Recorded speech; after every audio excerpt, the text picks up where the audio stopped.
electrify my body and you're making me feel like I'm so electric. Everything you do is making me blow, blow, blow.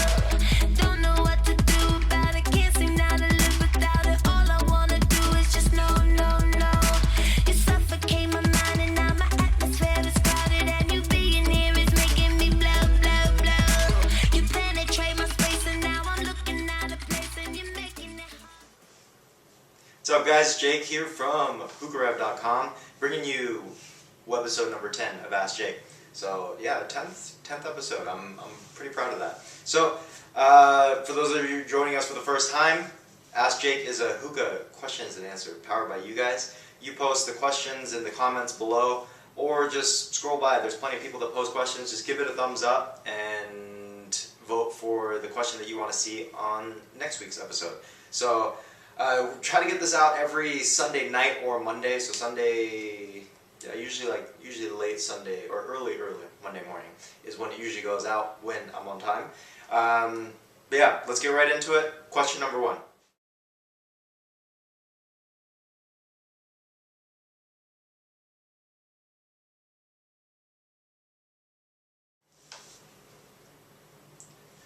Funny that you asked that best part of the song, because I know who you are. Yeah, that sounded very threatening, and I didn't mean that to sound very threatening. But anyways, yes, I would love to, and thank you for giving me the suggestion on this. I'd like to tie it in the iPhone app, or the phone app. So iPhone and Android market is actually what I'm looking at. And it's just going to be what I'm kind of brainstorming on, is having it tie in with the new website, the HookahRev.com website, and just being able to give a very user-friendly and easy database. So if you're, let's say you're at your smoke shop and you're just browsing through, seeing what kind of flavors you want to pick up, just an easy way. You don't have to sit there and watch a whole video, but rather just, you know, be able to see like the cliff notes and the ratings and all that, or have links to the videos as well, just so if you're on the go, makes it easy. So iPhone and Android market is what I'm thinking on that. Yes, the second part of the question. I wanted to do a live segment of Ask Jake every week, but it's hard for me to commit to a time so I don't bail on you guys, and that's the one thing that's really important to me. I don't want to commit to something and then not be able to make it, of course, for a live chat. But I definitely want to do this. Just give me a little bit of time, let me get my schedule figured out, and I will do this for sure, because I think it'd be really awesome just to have a live segment, for sure. I don't know about uploading it to YouTube afterwards, because I think it could turn into like a half an hour to an hour long video. I'm not sure many people would sit in on that, but definitely if I could commit to a time, then I'm sure a lot of you guys would have some interest just being able to not only talk to me, but to others that are very involved in the hookah community, of course. Question number 2.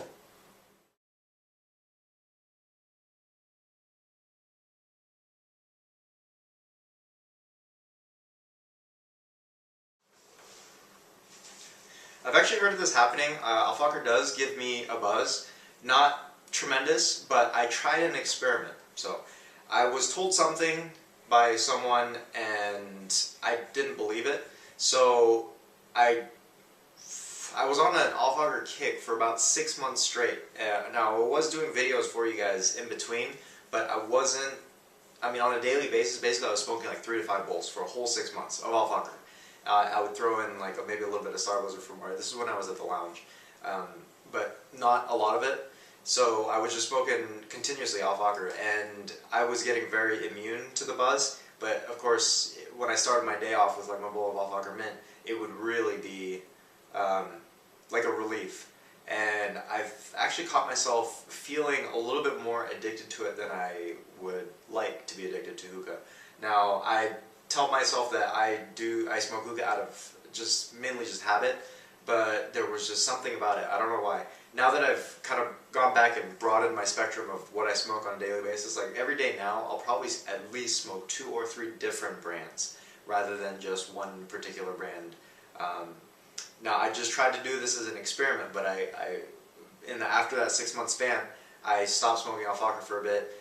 And everything else was starting to taste a little bit weird to me. So I'm not sure if I was being accustomed to whatever the ingredients are inside Fakher, or maybe just the tobacco. But the nicotine level is definitely higher. Now the other day, I actually hadn't smoked Fakher in a while, just because I've been out. So I haven't smoked it for, I think it was like 30 days, so a little over a month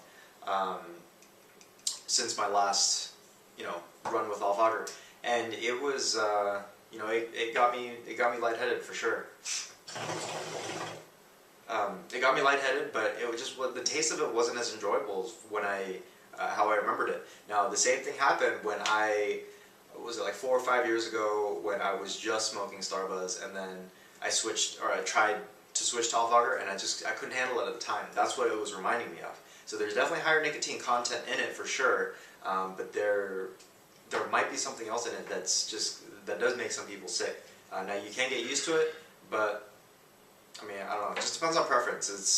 For me, hookah is not about smoking the strongest stuff or the stuff that gets you most head buzz, but rather, based on what the flavors that you like. Between the viewers and myself, we're not going to agree that there's one best brand out there, but we can agree that we have favorite flavors out of every one. So, I mean, I guess don't force yourself. Your friend doesn't need to force himself to smoke Fakher just to smoke that a stronger tobacco by any means. But yeah, to answer your main question, yeah, Fakher does have higher nicotine content. It is a stronger tobacco, and just the way you need to get it to smoke right, that might have something to do with it too. Because if you don't load it properly, it's gonna be very harsh, and it's gonna make you feel sick, especially for someone that doesn't smoke very frequently. Now you can load it properly, like load it higher, sprinkle it in. Even if you use the right methods, at the end of the day, the tobacco is still stronger. So, question number 3.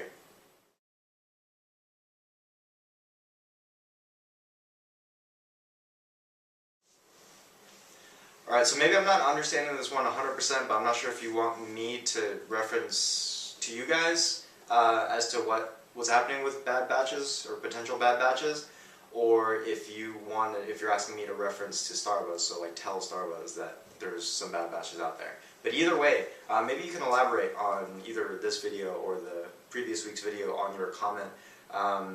Now, there's certain flavors in Starbuzz that I just personally does not agree with my taste palates, and for some of them I can get a headache from it, or I can, just like I said, the taste just doesn't match with me.